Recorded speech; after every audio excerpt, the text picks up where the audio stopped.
is going to fire away from Schwarber. Takes about 6:45 on NBC Sports Philadelphia Plus. We're streaming on the Big Teams app. The senior producer of Phillies Baseball, Jeff Allen. Down the center is our associate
That's a convincing win. Very nice, non-stressful past few nights.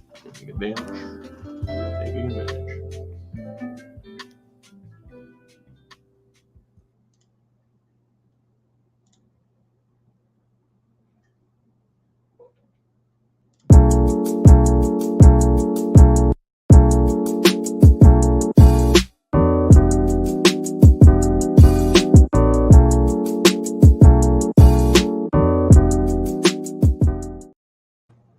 Well, that was a very nice, not stressful win.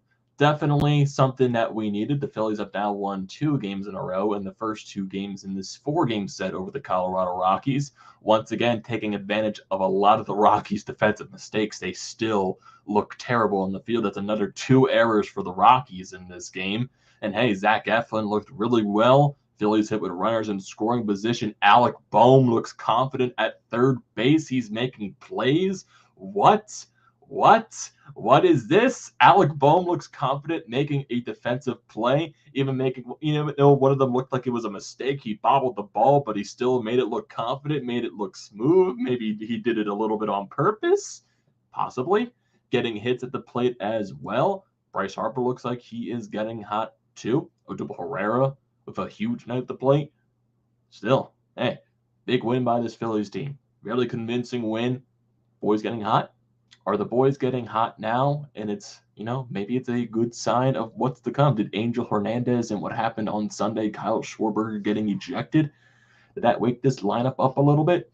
But also, yeah, they're taking advantage of a lot of Rockies' mistakes in the field. But hey, take what you get. They don't ask how you score the runs. They ask how many. So yeah, before we get into this recap, everyone, what's going on, everyone? Welcome back to TTP Sports, and the most important thing you can do is hit that subscribe button. I greatly appreciate that. If you're looking for all the latest Philadelphia sports news, recaps, and events, this is the place to be, depending on the outcome, great or miserable, depending on the outcome. Also, if you're a current viewer of the channel, I'm grateful for you being here that long and looking to continue that down the road. Also, if you're looking for tickets to upcoming sporting events, concerts, whatever you can think of, use the code TTPSPORTS down below for $20 off your first purchase at SeatGeek. So get yourself some Phillies tickets to the rest of this homestand. Hey, maybe you can use some tickets to get to see the Phillies and the Mets in action at Citi Field this weekend. Hey, maybe you can take a road trip down there. And hopefully for Sixers tickets, hopefully tickets to round 2 and not a game 7 at the Wells Fargo Center. Hopefully. The deal you can't pass up on. $20 in your pocket. Use that for parking. Use that for concessions. Anything you can think of. Great deal. So use the code TTPSports for $20 off your first purchase at SeatGeek today. So the Phillies beat the Colorado Rockies by a score of 10-3 to win the second game of this 2-game set. The Phillies have won 2 games in a row right now. Zack Eflin looked good. The entire lineup looked good. No doubting Alec Bohm in general, as a Hunter from BrodesMedia says it right there in the chat. Never question Bohm one bit. Yeah, definitely. He looks confident right now. I like seeing what Alec Bohm is doing. That's basically everything that I've stressed about Alec Bohm going to this day. Yeah, I knew he was going to be terrible defensively. But right now, he's playing with confidence. He's playing with confidence with the bat. The power will come eventually. I do believe in his power. Yeah, he hasn't showed it yet. But still, he's driving the ball. Some of his swings do look like, what they did in 2020 when he was the Rookie of the Year runner-up. And, hey, he's making some nice plays at third base now. So, hey, that's basically all you can ask for from Alec Bohm at this point. So, really good to see him getting some confidence. Bryce Harper's bat is waking up, so that's really nice to see as well. JT Realmuto also getting some hits. Nick Castellanos, Kyle Schwarber getting on base a couple of times with a couple of walks too. Didi Gregorius getting his first, time back in the lineup after his injury. Get the little lucky, what was it, a check swing single or something like that was able to drive the run home. Then you get a Odubel Herrera crushing a 2-run bomb midway through this ball game, basically just to put the Phillies up. And basically the only runs for the Rockies. I know they scored that, one like a little run in the 9th inning when, David Jones could not locate whatsoever. He just looked like the disaster right now on the mound. But Charlie Blackmon basically was the only source of offense from the Rockies tonight as he continues to be a Philly killer. But that basically was the only thing on the Rockies side, and just all of their errors. All of the errors possible from the Colorado Rockies, and the Phillies are just taking advantage of it. And that's very nice to see from this team. That's just very nice overall to see. So we're looking through this game. The Phillies, Zack Eflin looked very solid in this ball game. He goes 6 innings strong, 2 hits allowed, 1 earned run, 3 strikeouts on 91 pitches. Very just back-to-back solid starts by Zack Eflin today. And then you got Kyle Gibson yesterday with a very solid start as well. So that's very nice to see, as, the weeks go by, these pitchers are getting stretched out more and more. So, hey, getting some solid appearances from Zack Eflin and Kyle Gibson, that's definitely more than you can ask for. Now we got to see, we got Nola with the very solid start on Sunday. Granted, he had a lot of help from Angel Hernandez, but still very solid nonetheless. So let's see how this works for Rangers Suarez tomorrow. Let's see how Zack Wheeler continues to improve as well. And maybe you got something cooking up there with this pitchers getting confident as well. And now the lineup might be waking up. Might be a good thing going down the stretch. Hopefully. Definitely, hopefully at that point. So we have to where the runs start. You go to the bottom of the second inning.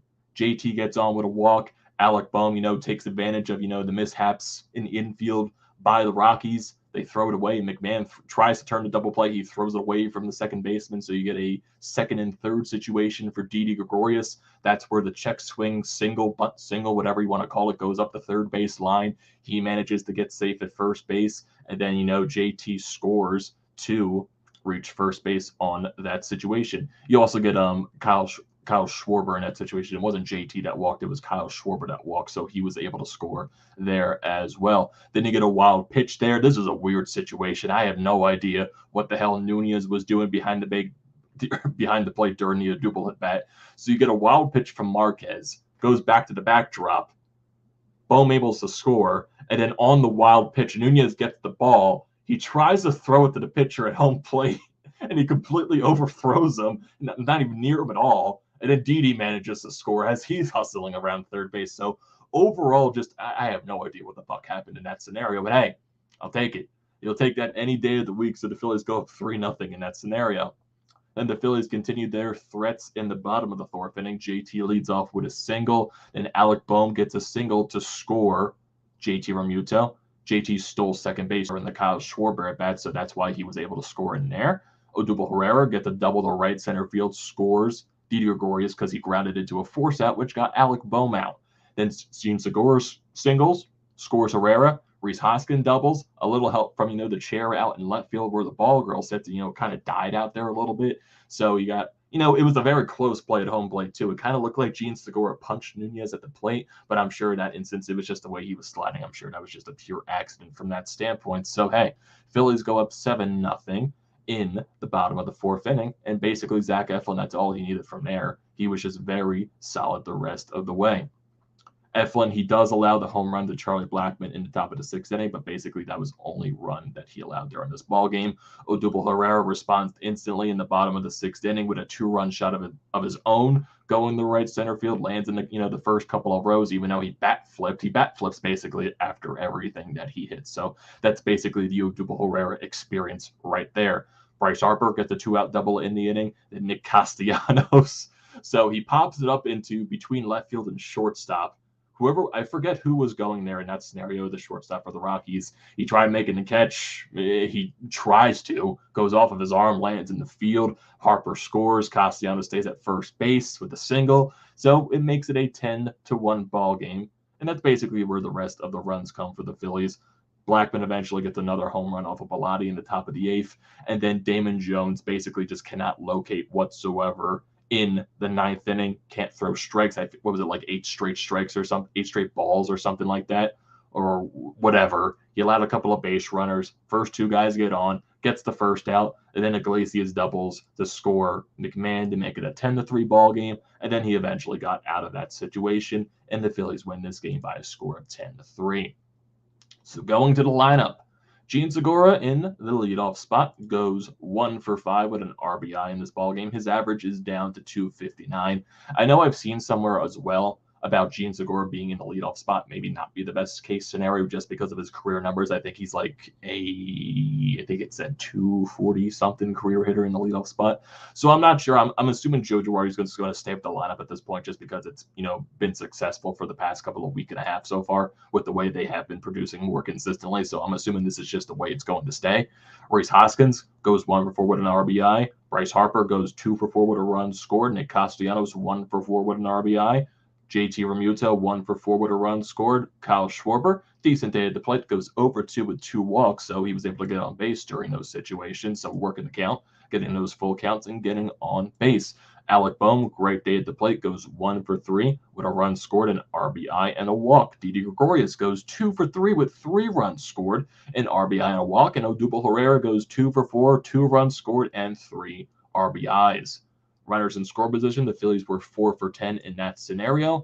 Looking at the rest of the Phillies bullpen, Nick Nelson came in the 7th inning in relief for Zack, allowed the bases loaded. He got it out of that jam, allowed 2 hits, 1 walk, struck out 1 to get out of that situation on 30 pitches.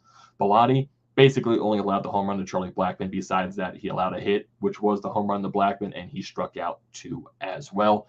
Damon Jones, only 18 pitches, surprisingly, with the way he couldn't locate in the strike zone. With the full inning, allowed 1 hit, 1 earned run, and a walk as well. ERA, though. I know they just recalled him as well from AAA because you got the whole situation where I think MLB is allowing, 14 pitchers on the roster right now through the month of May. And I know with the whole situation with Stop being sent down, Roman Quinn gets called up as well. I think this was yesterday or something like that. It was during this process at the beginning of the week. So we saw basically those guys get subbed into the rest of the game. We see no Stubbs come in for JT when he goes to move to first base. You see Roman Quinn get put in center field. You see basically just substitutions basically throughout the entire lineup right there. Veerling comes into this ball game as well. So, hey, overall, just a very solid win from this Phillies squad. Good pitching, good hitting overall, and taking advantage of a ton of mistakes from the Colorado Rockies standpoint. So looking at the rest of this series, 2 games left in it, and then you go to that big series against the New York Mets this weekend. And the Mets are just ever hot as ever the way they won yesterday in St. Louis, where the St. Louis literally just had an easy ground ball to Paul Goldschmidt, but then you get Dominic Smith hustling up the line, and then he scores a couple of runs there. Brandon Nimmo then eventually hits a home run. What was it, like in the extra innings or something like that? And they were able to get the win yesterday in St. Louis. So St. Louis almost, easy win away getting that last out. And they kind of choke in that scenario because the pitcher was not hustling the first base for the Paul Goldschmidt ground ball. But still, this is not a New York Mets thing. Going back to the Phillies. The rest of this series with the Rockies, you got tomorrow and you got Thursday. Tomorrow it's going to be Rangers Schwarber going up against Ryan Feltner. I don't think the Phillies saw him in Colorado, but looking at his stats so far this season, if I can see it right here. So, what was it? Okay, he did pitch in one of the Phillies series, I think last week against the Phillies in Colorado, it looks like. And what was it? 2 games started. So he's a new guy. I would assume, is he one of the guys that's out of the bullpen because he only pitched 3 2/3 innings against the Phillies, 2 2/3 against the Braves. Oh, actually, this was last year. I'm looking at September stats right here. So I guess he was just a recent call up for the Rockies. His career area though is 11. So hopefully, another game for the bats to wake up a little bit and score some runs. So you're going to have that matchup tomorrow with Ranger Suarez on the mound. Then you're going to have Zack Wheeler up against Zenzatella on Thursday afternoon. Then you go into that Mets series for this weekend. Nola, Gibson, Eflin against Miguel, Scherzer, and Bassett. 2 national televised games that weekend as well. Saturday on Fox Sports 1, and Sunday, another Sunday night baseball game on ESPN. So, hey, big couple of games coming up. Let's try to go and win this series. That's basically, I'm not asking for a sweep. I'm just asking to win the series. That's basically more than anything that I can ask from this Phillies team right now because they've lost the past couple of series in a row. It would just be nice to get a win in a 4-game series. And then you can use that confidence going into the series against the New York Mets. That would be very huge for this Phillies squad. So, yeah, that's going to do it for this one, boys. What are your thoughts on this game? What are your thoughts on, the offensive outbursts from the Phillies the past couple of days? Your thoughts on Alec Bohm just looking confident as ever at third base, making some confident plays, getting some confidence in the batter's box as well. All those thoughts in the comment section down below. And don't forget to leave those comments and opinions down in the comment section below. I like to see this as always. Don't forget to drop a like on this video. Don't forget to check out the panel lines, which I'm a part of. The links are down in the description below. Also, don't forget to check out the links to BrodesMedia, the Florida Pod merch website, and also Flyers Nitty Gritty. All that good stuff is down in the description below. Do not forget to check those out. And like I said at the beginning of the video, the most important thing you do is hit that subscribe button and also use the code TTPSPORTS for $20 off your first purchase at SeatGeek. And I will see you next time.